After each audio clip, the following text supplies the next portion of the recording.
नमस्कार मंडळी, मी रोहिणी आणि आज आपण बनवणार आहोत खुसखुशीत, चविष्ट आणि पौष्टिक अशी पालकपुरी. पालकातील लोह, फायबर आणि जीवनसत्वामुळे ही पुरी आरोग्यासाठी उत्तम पर्याय ठरते. नाश्त्यासाठी, डब्यासाठी किंवा संध्याकाळच्या चहासोबत खाण्यासाठी ही रेसिपी अगदी परफेक्ट आहे. तर एकदा नक्की करून पहा आणि तुमचा अभिप्राय मला कमेंट्समध्ये नक्की कळवा. चला मग झटपट अशा होणाऱ्या पालकपुरीच्या रेसिपीला आपण चालू करूया. तर मंडळी, आपल्याला इथे सर्वात अगोदर पालकची भाजी लागणार आहे. पालकची भाजी निवडून घेतलेली आहे आणि स्वच्छ अशी धुवूनसुद्धा घेतलेली आहे. आता ही पालकची भाजी आपल्याला अगदी 2 ते 3 मिनिटासाठी शिजवून घ्यायची आहे. तर पातेल्यामध्ये 1 कप पाणी टाकलेलं आहे आणि ही पालकची भाजी यामध्ये टाकूया. पालकची भाजी 2 ते 3 मिनिटे का शिजवून घ्यायचं हे तुम्हाला मी थोडक्यात सांगते. पालकाचा जो हिरवा रंग आहे ना, तो टिकून राहतो आणि मेन महत्त्वाचं म्हणजे पानावरील धूळ आणि काही सूक्ष्म जंतू जे असतात ना, ते कमी होण्यास मदत होते. आणि पेस्टसुद्धा आहे ना पालकच्या भाजीचा, ते अगदी गुळगुळीत होतो. त्यामुळे पालकची भाजी शिजवून घेतात. आता मिक्सरचं भांडं घेतलेलं आहे.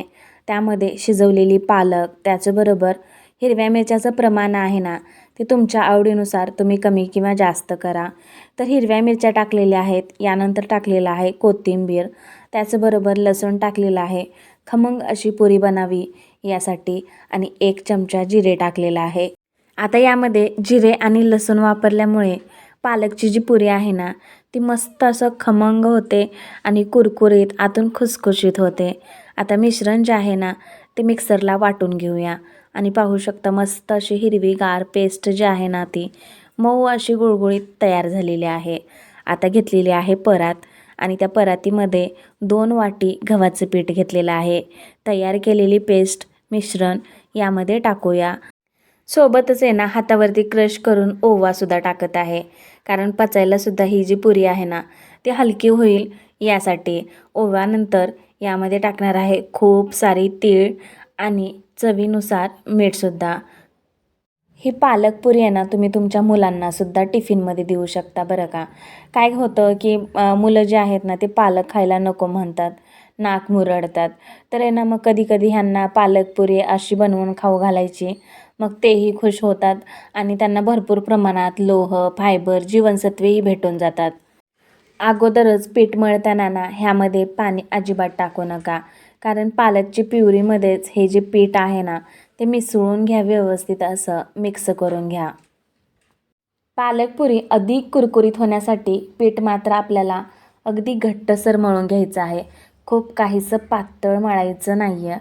तर यासाठी आहे ना, लागेल तितकंच पाणी टाका आणि पिठाचा जो गोळा आहे ना, तो घट्टसर असा मळून घ्या.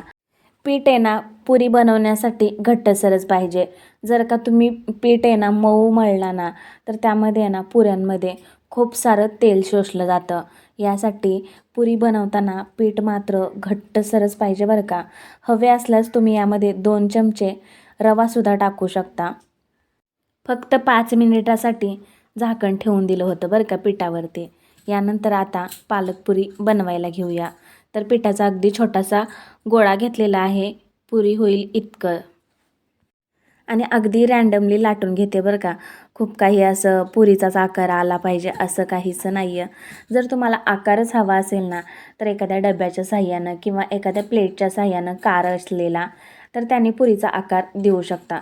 पण मी असंच लाटलेलं आहे अगदी सहजपणे आणि पाहू शकता मस्त अशी पुरी जी आहे ना, ती पालकपुरी लाटून झालेली आहे. तसेच दुसरीसुद्धा पालकपुरी आपण लाटून घेऊया. तर एक एक करून सर्व ज्या पुऱ्या आहेत ना, ती मी लाटून घेतलेल्या आहेत. खूप जाडसरही नाही आहे आणि अगदी खूप पातळही नाही आहे. तर अशा पद्धतीने ज्या पुऱ्या आहेत ना, त्या लाटून घ्या.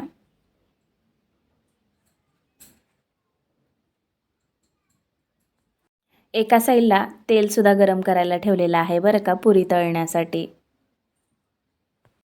पुरी तळताना ना, तेल मात्र मीडियममध्ये पाहिजे बरं का, म्हणजे मध्यम असं गरम पाहिजे. कारण आहे ना, खूप गरम असेल तर आहे ना, पुरी बाहेरून पटकन लाल होते आणि आतून कच्ची राहू शकते. त्यामुळे पुरी तळण्यासाठी तेल मीडियम हॉट पाहिजे. पुरी टाकल्यानंतर आहे ना हलक्या हाताने आहे ना असं प्रेस करायचं आहे, म्हणजे पुरी पटकन फुगेल. आणि एकाच वेळी ना खूप साऱ्या पुऱ्या तळू नका, कारण आहे ना तेलाचं तापमान कमी होतं आणि पुरीमध्ये आहे ना खूप सारं तेल शोषलं जातं. तर यासाठी तळल्यानंतर एखाद्या टिश्यू पेपरवर काढा किंवा खाली असं पातेलं ठेवून त्यावरती आहे ना चाळणी ठेवून ह्या पुऱ्या काढा. म्हणजे जर का पुरीमध्ये तेल असेल ना तर ते तेल चाळणीच्या सहाय्यानं खाली पडेल. तर त्यासाठी असं काहीसं टिप्स वापरा. आणि पाहू शकता मस्त अशा टम्म फुगलेल्या पुऱ्या झालेल्या आहेत. एकही पुरी अशी झालेली नाही आहे की फुगली नाही आहे करून. सगळ्याच्या सगळ्या पुऱ्या मात्र अशा टम्म फुगलेल्या झालेल्या आहेत. आणि पाहू शकता व्हिडिओमध्ये तर अशा काहीशा पुऱ्या झालेल्या आहेत आणि खायलासुद्धा खरंच खूप मजा येत होती. तुम्ही ही पालक पुरी आणि दही मस्त असं एन्जॉय करू शकता आणि तुमच्या मुलांनासुद्धा खुश करू शकता. पालक पुरी छान अशी फुगलेली, खुसखुशीत आणि कमी तेलकट आहे बरं का ही. तर मग तुम्हीसुद्धा हा बेत बनवा. तर ही अगदी अचूक अशी रेसिपी आहे. तुम्हीसुद्धा नक्की करा आणि तुमचा अभिप्राय मला कमेंट्समध्ये नक्की कळवा.